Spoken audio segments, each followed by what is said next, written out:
ओम साई राम दोस्तों। क्या आप लोग जानते हैं जब हम नींद में होते हैं उसी दौरान सीखने की संभावना अधिक होनी चाहिए, क्योंकि जब हम लेटते हैं तो श्लेष्मा झिल्ली सूज जाती है।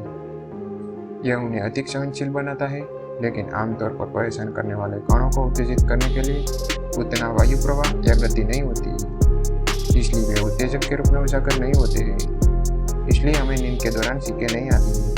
जब हम जाग रहे होते हैं उसी दौरान कण एलर्जी या कोई बीमारी नाक में तंत्रिका कोशिकाओं को उत्तेजित कर सकती है। उसी दौरान नसें तब सीख को शुरू करने के लिए मस्तिष्क को संकेत भेजती है, ताकि जो भी कुछ भी परेशान कर रहा है उसे छुटकारा मिल सके।